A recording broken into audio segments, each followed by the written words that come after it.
katil. İsrail Filistin'den katil.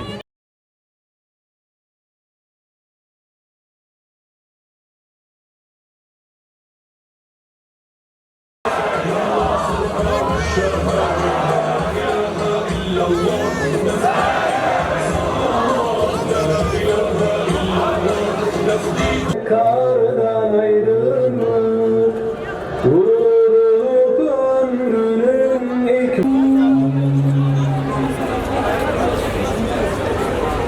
Ambulansın sol tarafına. Sol tarafı da lütfen boşaltalım. Sadece aktivist arkadaşlar kalacak.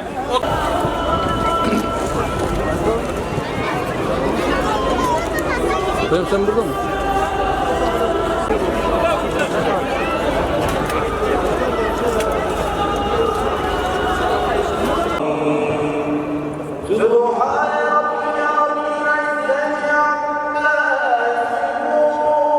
Geçmişe, çocuklarımızla birlikte buradayız. İstiyoruz ki çocuklarımız da Siyonizmi tanısın. Düşmanın ruhuyla tekbir! Siyonizme olan öfkemizle tekbir! تحرير بلادي الله أكبر نادي ودعس على محتل بلادي الله. Sağlık. İşte bu mazlumun derdiyle dertlenmenin manzarasıdır. O annelerin feryadıyla haykırıyoruz. Tekbir!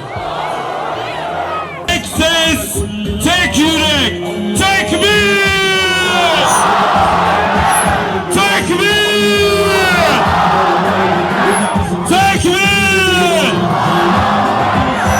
Yüreğinize sağlık efendim. Şimdi sizden bir ricam olacak. Söylediklerime asla diye haykıracağız.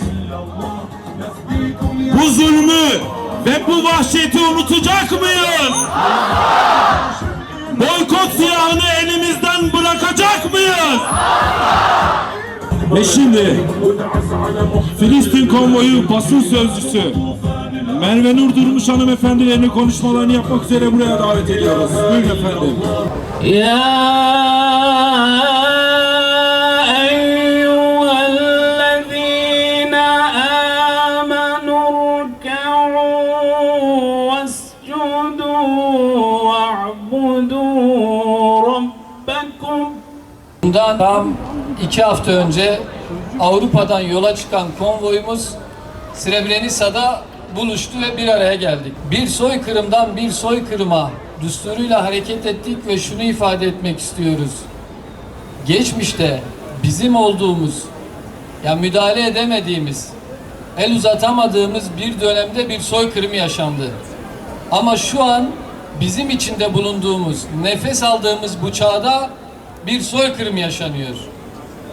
Bunun için her ne olursa olsun, koşullar ne kadar zor olursa olsun harekete geçmeliyiz. Gaziantep bizim tam 14. durağımız an itibariyle. 3000 kilometrenin üzerinde bir yol kat ettik. Türkiye içerisinde 1700 kilometreden fazla bir yol gitti. Bundan sonra da 30. durakta inşallah Batı Şeria'ya ulaşmayı hedefliyoruz.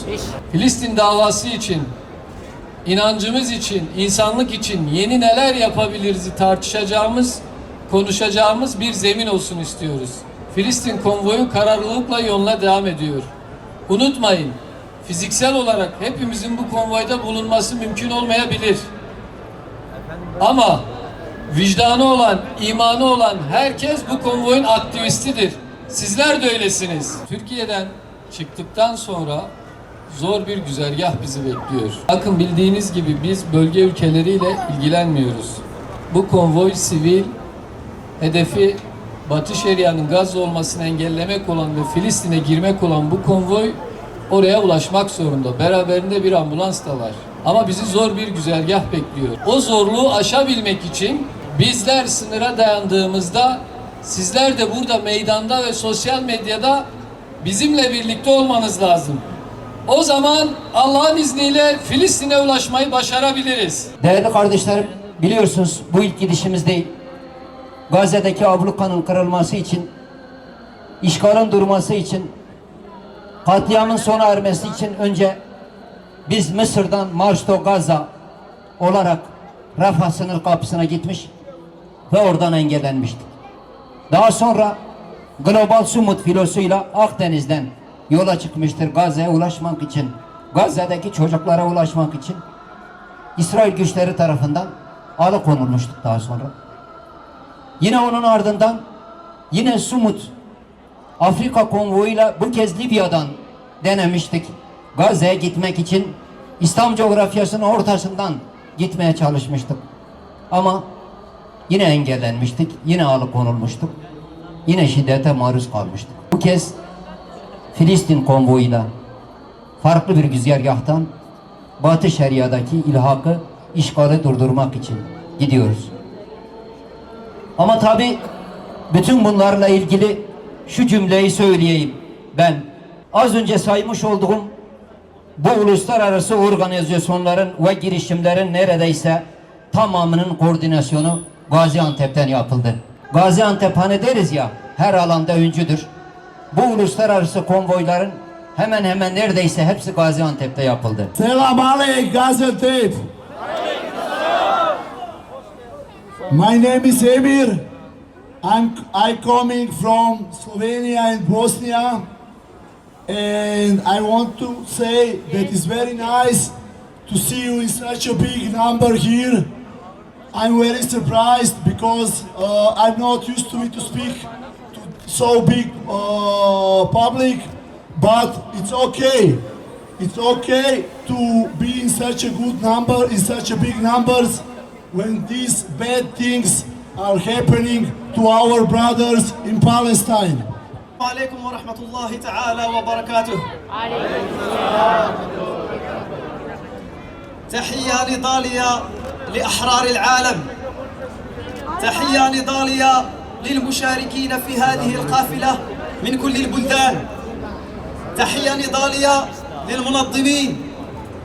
تحية نضالية للعاملين في الكواليس الذين يسهرون على إنجاح هذه القافلة.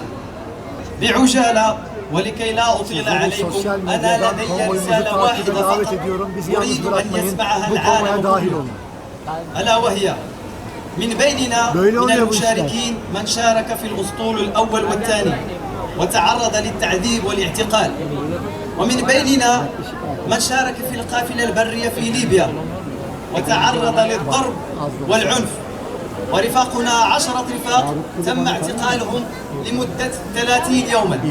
والهدف من هذا كله هو ثنينا وإخافتنا وإرهابنا لكي لا نشارك في مثل هذه المبادرات.